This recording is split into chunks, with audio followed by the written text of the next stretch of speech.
ಅಸಂಘಟಿತ ಕಾರ್ಮಿಕರ ಒಂದು ಮಂಡಳಿನಿದೆ, ಅನ್ಆರ್ಗನೈಸ್ ಬೋರ್ಡ್ ಅಂತ ಏನು ಹೇಳ್ತೀವಿ. ಆ ಅನ್ಆರ್ಗನೈಸ್ ಬೋರ್ಡ್ ಮುಖಾಂತರ ಸುಮಾರು 91 ಸೆಕ್ಟರ್ಗಳಿಗೆ, ಅದರ ಜೊತೆಗೆ ಟ್ರಾನ್ಸ್ಪೋರ್ಟ್ ಬೋರ್ಡು, ಇವೆರಡೂ ಸೆಕ್ಟರ್ಗಳಿಗೆ ಅಂದರೆ ಅನ್ಆರ್ಗನೈಸ್ ಬೋರ್ಡಲ್ಲಿ 91 ಸೆಕ್ಟರ್ಗೆ ಸಣ್ಣ ಸಣ್ಣ ಸಮಾಜದ ಕಸುಬು ಕೆಲಸ ಮಾಡ್ತಕ್ಕಂಥ ಜನರಿಗೆ, ಟ್ರಾನ್ಸ್ಪೋರ್ಟ್ ಬೋರ್ಡ್ನಲ್ಲಿ ಅಂದರೆ ಡ್ರೈವರ್ಸ್ ಇರ್ಬೋದು, ಕ್ಲೀನರ್ಸ್ ಇರ್ಬೋದು, ಟ್ರಾನ್ಸ್ಪೋರ್ಟ್ ರಿಲೇಟೆಡ್ ಇರ್ತಕ್ಕಂಥ ಆ ಇಲಾಖೆಯಲ್ಲಿ ಕೆಲಸ ಮಾಡ್ತಕ್ಕಂಥ ಜನರಿಗೆ ಸ್ಮಾರ್ಟ್ ಕಾರ್ಡ್ ಕೊಡ್ತಕ್ಕಂಥ ಒಂದು ಕಾರ್ಯಕ್ರಮಕ್ಕೆ ನಾವಿಲ್ಲಿ ಬಂದಿದ್ದೀವಿ. ಹಂಗಾಗಿ ನಮ್ಮ ಸರ್ಕಾರ ವತಿಯಿಂದ ಸುಮಾರು 2 ವರ್ಷದ ನಮ್ಮ ಸರ್ಕಾರದ ಅವಧಿಯಲ್ಲಿ ನಾವು ಮಾಡಿರ್ತಕ್ಕಂಥ ಕಾರ್ಯಕ್ರಮಗಳು ಏನಿದ್ದಾವೆ ಅದು ಜನರಿಗೆ ಮುಟ್ಟಿಸ್ಬೇಕು. ಅದರ ಜೊತೆಗೆ ಈ ಕಾರ್ಯಕ್ರಮವನ್ನು ಜಾಸ್ತಿ ಮಾಹಿತಿ ಕೊಡಬೇಕು, ಇದ್ರ ಬಗ್ಗೆ ಜಾಸ್ತಿ ಪ್ರಚಾರ ಮಾಡಬೇಕೆಂಬ ಉದ್ದೇಶದಿಂದ ಇವತ್ತು ನಾವಿಲ್ಲಿ ಬಿಜಾಪುರಕ್ಕೆ ಬಂದಿದ್ದೇವೆ. ಇದಾದ ನಂತರ ಬಾಗಲಕೋಟೆಗೆ ಹೋಗ್ತಾ ಇದ್ದೇನೆ. ಹಂಗಾಗಿ ಇಲ್ಲಿ ಬಂದಿದ್ದೇನೆ ಅಂತ ಹೇಳಲಿಕ್ಕೆ ಇಚ್ಛೆ ಬಯಸ್ತೀನಿ.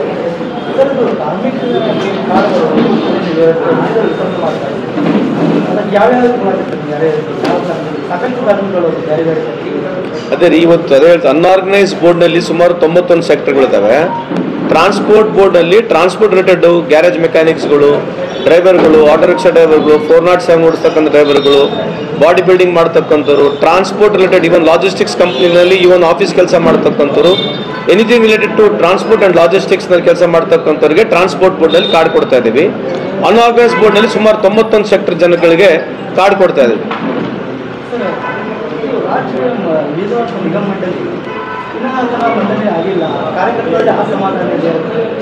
ಮಾಡ್ತಾ ಇದ್ದಾರೆ, ಮುಂದೆ ಬರ್ತಕ್ಕಂಥ ಮಾಡ್ತಾರೆ.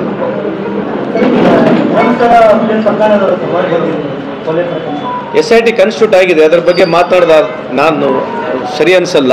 SIT ಕನ್ಸ್ಟಿಟ್ಯೂಟ್ ಆಗಿದೆ, ನೋಡೋಣ. ಈಗ ಅದು ಏನು ಇನ್ವೆಸ್ಟಿಗೇಷನ್ ನಡೀತದೆ, ಅದು ಯಾವ ರೀತಿಯಾದಂಥ ಇನ್ವೆಸ್ಟಿಗೇಷನ್ ಆಗುತ್ತೆ, ಅದರ ಜೊತೆಗೆ ಸಂಬಂಧಪಟ್ಟಿರತಕ್ಕಂಥ ಸಚಿವರುಗಳಿದ್ದಾರೆ, ಸರ್ಕಾರ ಇದೆ, ನಾವು ಕೂಡ ಇದ್ದೀವಿ.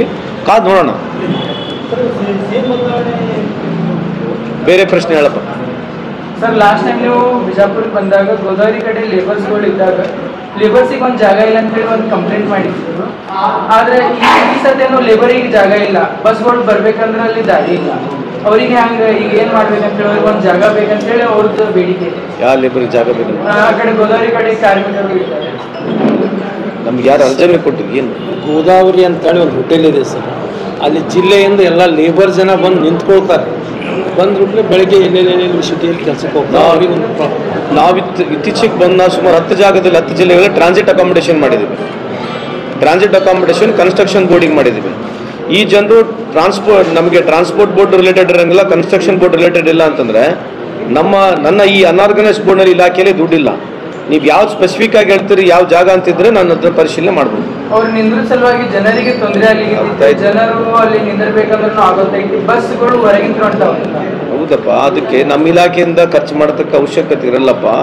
ಟ್ರಾನ್ಸ್ಪೋರ್ಟ್ ಬೋರ್ಡ್ ರಿಲೇಟೆಡ್ ಇರ್ಬೋದು, ಅಥವಾ ಮುನ್ಸಿಪಾಲ್ಟಿಗಳನ್ನು ಮಾಡ್ತಾರೆ, MLA ಗ್ರಾಂಟಲ್ಲಿ ಮಾಡ್ತಾರೆ. ನೀವು ಬಸ್ ಶೆಲ್ಟರ್ ಬಗ್ಗೆ ಮಾತನಾಡ್ತಾರೆ, ಹೌದಾ? ಶೆಲ್ಟರ್ ಜನಕ್ಕೆ ಬಂದು ನಿಂದಿರ್ಲಿಕ್ಕೆ ಆಲ್ ಓವರ್ ಇಂಡಿಯಾ ಕಾರ್ಮಿಕರು, ನೀನು ಕಾರ್ಮಿಕ, ನಾನು ಕಾರ್ಮಿಕನೇ. ಇಲಾಖೆಯಿಂದ ದುಡ್ಡು ಖರ್ಚಾಗಬೇಕಲ್ಲಪ್ಪ. ಯಾವ ಇಲಾಖೆಯಿಂದ ಖರ್ಚಾಗಬೇಕು? ಕನ್ಸ್ಟ್ರಕ್ಷನ್ ಬೋರ್ಡ್ಲಿಂದ ಆದರೆ ಮಾಡ್ಬೋದಪ್ಪ, ಅಲ್ವಾ? ಸೊ ಟ್ರಾನ್ಸಿಟ್ ಅಕಾಮಿಡೇಷನ್ ಮಾಡ್ಲಿಕ್ಕೆ ನಮ್ಮಲ್ಲಿ ದುಡ್ಡಿದೆ. ಸಾರ್ವಜನಿಕರು ಯಾರನ್ನ ನಿಂದಿರ್ಬೋದು ತಾನೆ? ಅದಕ್ಕೆ ಯಾರನ್ನ ಬಂದು ಲೇಬರ್ಸು, ನಮ್ಗೆ ಅಗ್ರಿಕಲ್ಚರ್ ಲೇಬರ್ಸ್ ಇರ್ಬೋದು, ಯಾವುದೇ ಥರ ಲೇಬರ್ಸ್ ನಿಂದಿಸ್ಲಿಕ್ಕೆ ನಮಗೆ ಸ್ಪೆಸಿಫಿಕ್ ಆದಂಥ ಗ್ರ್ಯಾಂಟ್ ಇಲ್ಲ. ನೀವು ಕೊಡಿ, ಚೆಕ್ ಮಾಡಿ ನೋಡ್ತೀನಿ ಅಂತ ಹೇಳಿದೆ.